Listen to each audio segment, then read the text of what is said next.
Are you looking for a build that can hit for hundreds of billions, speedrun pit 110 in about 3 minutes, and use one mythic unique, and that isn't even necessary? This is the build for you. This build has been something that we have been working on since the very beginning, and if you have started following me since the end of the leveling guide, this build is now in the best stages that it has ever been. I've made a bunch of changes, and I'm going to share them all with you. I'm going to show you a run of a pit 115, so you can see exactly what the gameplay looks like. Then we're going to break down the whole build, and we will include the age-old question of how do you maintain Fury? That is the #1 question that I get asked, and the answer might surprise you, because it's not as important as you think it is.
That's the run. Let's hop into the skill tree.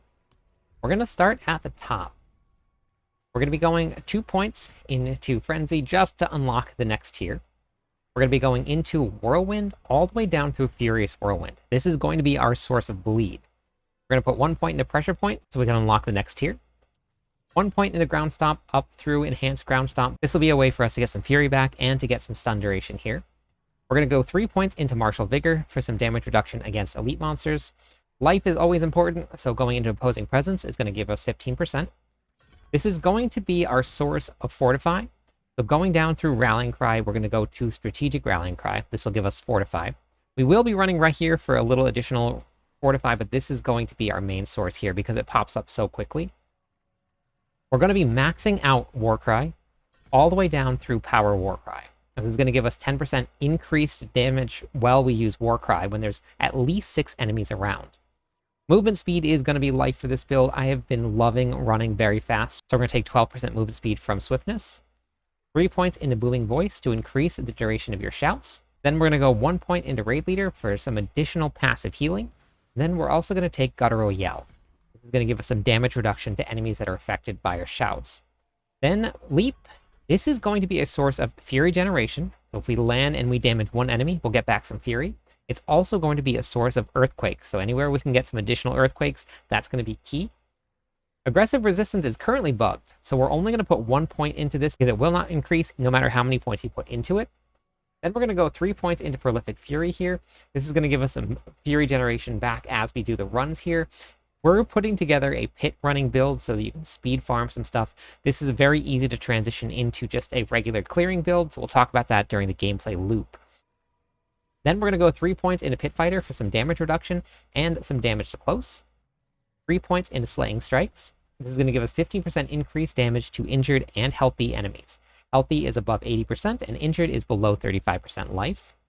3 points into No Mercy for 9% increased critical strike chance. Moving down, 1 point into Thick Skin so that we can take counteroffensive. Whenever our Fortify is more than 50% of our maximum life, we're going to do 12% increased damage. We're going to be maxing out Call of the Ancients here, and then we're going to go all the way up through Supreme Call of the Ancients. This is actually going to be an incredibly big increase to our damage and our Earthquake damage. I tested this first Wrath of Berserker, and it definitely was a big increase. Plus, we can get the cooldown on this very, very low, and we'll get to that when we get to the gear section. We're going to be going 3 points into Heavy Handed. This is going to give us 18% increased critical strike damage when we're using a two-hander. This build, we're actually going to be running a two-handed weapon inside of your Whirlwind, and when we get to the Paragon board, we'll talk about why. 3 points into Heavy Hitter. This is the new one this season, and this is a big one here. As you can see, we have 31 ranks into this. That is giving us 465% increased damage to our ultimate, our Earthquakes, and our Dust Devils. It is a really big one and is really important, and when we get to the gear section, I'll show you how you can get that many ranks. 3 points into Invigorating Fury. As we spend Fury, we're going to be healing ourselves. Then finally, for our key passive, we're going to be taking Unconstrained. This is going to take our Berserking damage bonus of 25% and increase it up to 60%. If we fall below 65% life, we're going to gain Berserking always, and then we'll get an additional 30% increased physical damage reduction here. So that's the skill tree. We're going to take a look at the Paragon board. Now, when you're building your Paragon boards this season, and you hop into a build guide, make sure that that guide does not fill out the entire Paragon board, and then you follow it like that. You want to make sure that you unlock every glyph and then every legendary node before you go and you max out a board. That's very, very important, or else you're going to run out of points before you get there. At level 46, your glyphs will now become legendary. They'll turn orange, and they gain a multiplicative increase to your damage. Every single glyph has it, so it's really, really important that you go to level 46. Take all your glyphs to level 15 first, then to level 46. In the starter board, we're going to be running Wrath. This is going to be a huge source of maintaining your Fury. One question I get asked a lot is how do you maintain Fury as you're running through the pits? This is going to be it. Skills that critically hit generate 3 Fury. That Fury is then multiplied by your Fury generation because of the helmet that we're going to be running. So we have a lot of Fury generation. This is a huge source. If you run past a monster and you drop Earthquakes on them, they're going to continually critically strike. That's going to give us Fury back. Coming back up, we're going to be going into the Carnage board. While Berserking, critically strikes increase your attack speed up to 16%. Because of the helmet we're using, we actually want to be running a very, very high attack speed so that we can proc our lucky hit chance more often, so this will help play a part in that. Inside of the board, we're going to be running Executioner. This is the reason why we're going to be running a two-handed weapon. You're going to try and find a polearm. That's going to be assigned to your whirlwind. That's going to give us 15% increased damage while we're using that polearm. The multiplicative increase is just going to be straight damage here for this glyph. In the next board, we're going to be running Decimator. Each time you make an enemy vulnerable, your damage is going to be increased by 20%. Overpowering a vulnerable enemy grants an additional 20%. The only way that we can overpower with this build is Ground Stomp and Leap. Whirlwind does not overpower, but we still get that 20% increased damage all the time, so this still is a really great way to go. Then we're going to be running Ire. This is going to give us damage while berserking bonus. It's also going to give us 10% damage reduction from elites while we're berserking, and we're going to get damage to close as a multiplier here. The reason that we're going to be running Ire, and that it's very important, is that that damage while berserking bonus gets converted into a multiplicative number. You get 10% of your damage while berserking bonus as a multiplier. What that means is if you come here and then you scroll down to the very bottom, 449% damage while berserking bonus, we take 10% of that, that's 45. I am exactly where I need to be. If you go over, that is absolutely okay. That's just going to give you additional additive damage that you can use. So going over is not the end of the world, but going under, you definitely want to try and get to that 450%. So inside of this board here, we're going to be running Rumble. You deal 10% increased damage to bosses and crowd control enemies for each active earthquake up to 50%. So the longer we get that duration up, and we'll have ways to increase that duration inside of this Paragon board here, the more we can have active. We can have 5 active at one time. We do 50% increased multiplicative damage with this. We're also going to gain an increased multiplicative number to our earthquake damage. And on top of all of that, we get a whopping 1,430% increase to our earthquake damage. This is a big glyph, and you want to put it into a very high strength board to get the most out of this board here that you can. For the final board, and this is an important one, we're going to be running Force of Nature. Your earthquakes have a 75% chance to spawn a Dust Devil every second, and the Dust Devil damage is okay. That's not really what we're using this for. The most important part of this, your earthquake damage is increased by 40% of your damage first close bonus up to a maximum of 200%. So we're currently at that 200% right now. I'm actually a little bit over, so I'm going to be able to change some of my tempers around in order to get right to that bonus and then add those tempers into something else that will be more beneficial than going over this. So what that means is exactly the same as your damage versus berserking bonus. When you come down to the bottom here and you look at your damage versus close, it's going to take 40% of that, and then that's going to give you that 200%. So you want to get it very, very close to that 40% as you can, and then you're going to put those tempers into something else. Inside of this board here, we're going to be running Martial. Now, this is something that I just changed, and you can mess around with this and see what you want to run and how you feel. I was currently running Revenge here. Revenge is going to give us a multiplier to our damage for anybody that takes Thorns damage. Now, you're going to have to move the skill points around a little bit in order to get Outburst. That's going to give you the Thorns in order to apply this here. If you don't want to run that, I am running Martial, and I wanted to get the cooldown reduction on my Call of the Ancients, my Leap, and my Ground Stomp down. This is going to help that. After casting a Shout, the active cooldowns of every non-shout is going to be reduced by 2 seconds. So every single time that we shout, and I have 2 shouts on my bar, we have Rallying Cry and we have War Cry. We get 4 seconds reduction off of whatever is cooling down at the moment. So it's going to be a really, really good increase to making sure that we have 100% uptime on our Call of the Ancients, as well as having a very, very short timer on our Leap and our Ground Stomp. That's the Paragon board. We're going to go over the gear. Starting at the top here, we're going to be running the Ugly Bastard Helmet. I think there are a lot of builds out there running the Harlequin's Crest. I did a little test on stream for everybody, the Harlequin's Crest versus the Ugly Bastard Helmet, and the damage from this was way more than it was running the Harlequin's Crest. This is not a bad option for you, though, because it adds a lot of damage reduction, ranks, cooldown reduction, and a ton of max life.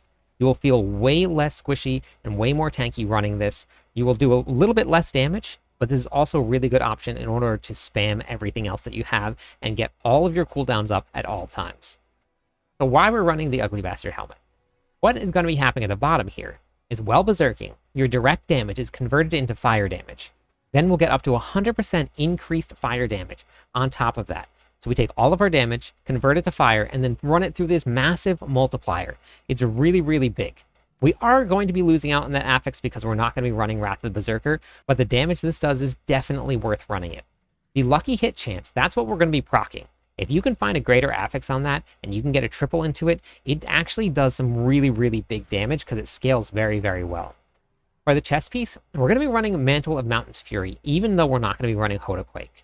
Now, a really good option for this is also going to be running the Shroud of False Death. I don't have that yet. But this also gives your Earthquakes a chance to do double damage, so there is a really great modifier there. The defensive stance is good for some survivability as well.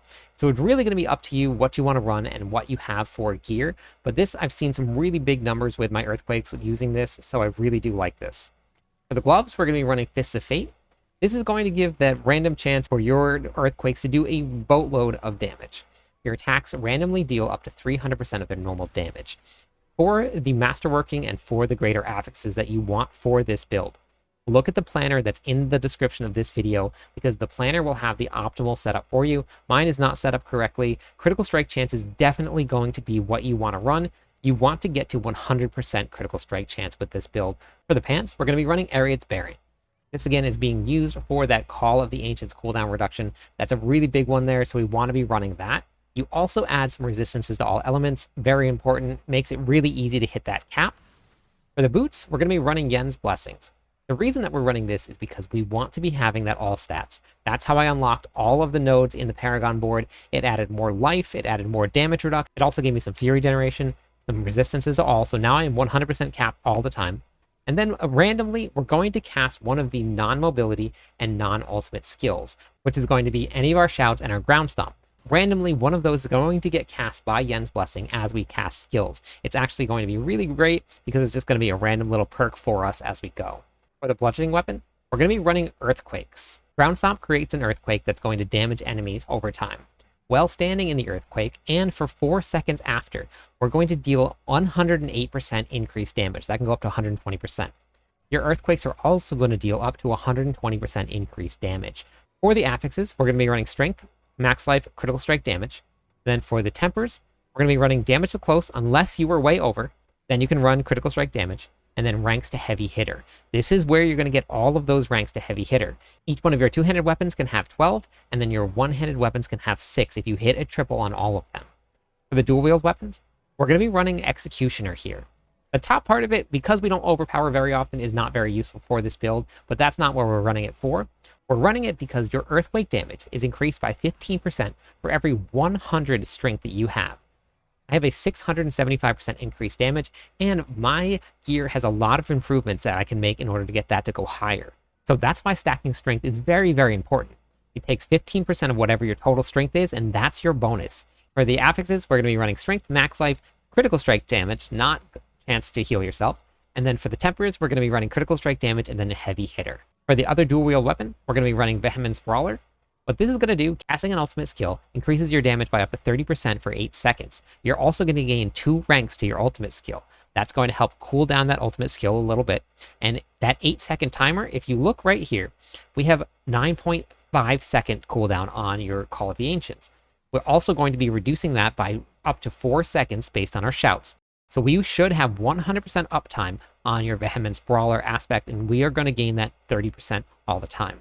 For the affixes, we're going to be running Strength, Max Life, Critical Strike damage, and then again, either Critical Strike damage or damage to close, depending on where your bonus is at, and then ranks to Heavy Hitter. For the slashing weapon, we're going to be running Polearms, because we're going to be running the Executioner Glyph. We're going to be running Incendiary Fissures.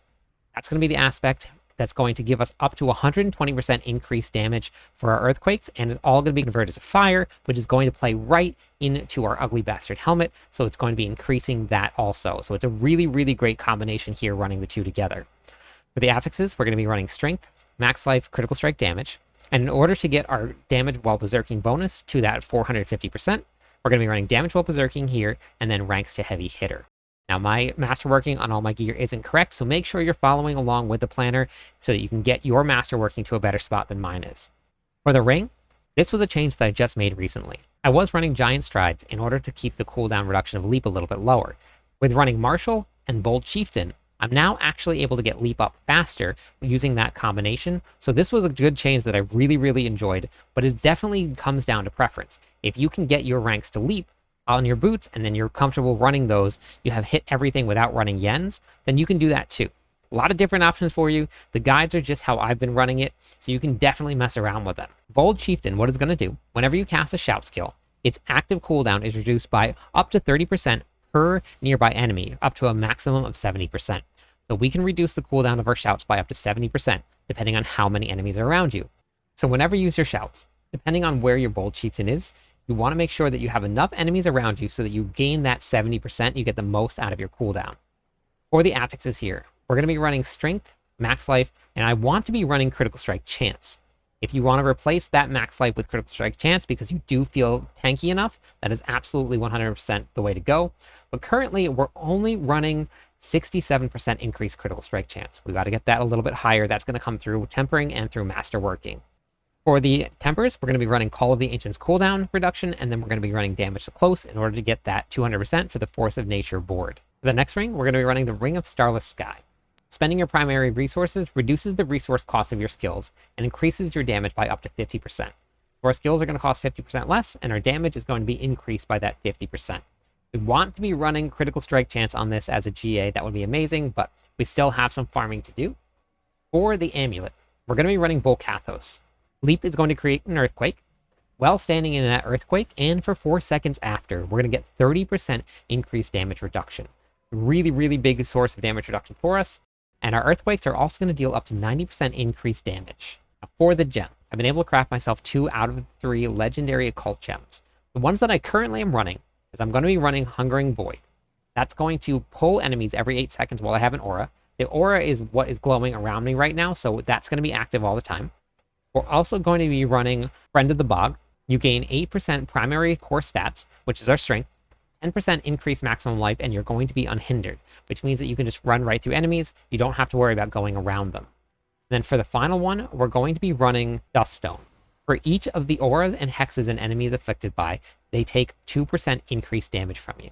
For the gear, we're going to be running rubies and everything, because this is going to be strength.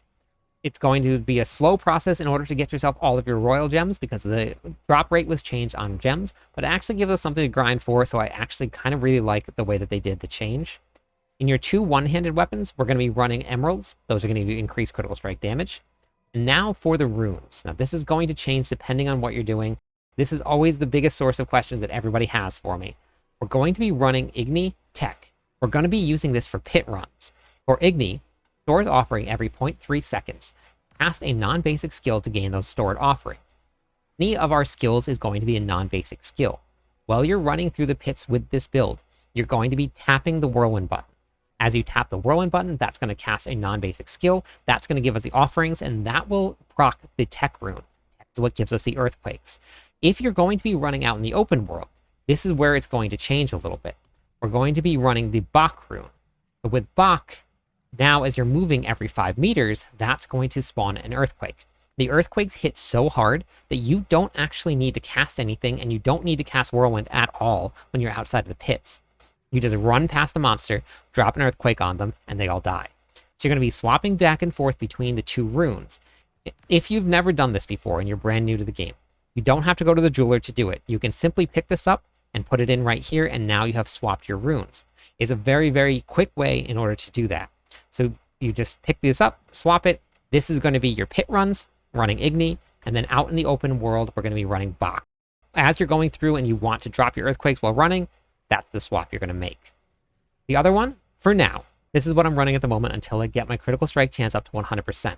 We're going to gain 25% increased critical strike chance after 5 seconds by spending 25% of our maximum mana. By running Pak Gar, as we spend our resources, which is going to be from your whirlwind, you're going to eventually get 25% critical strike chance. You can maintain that through the entire pit run.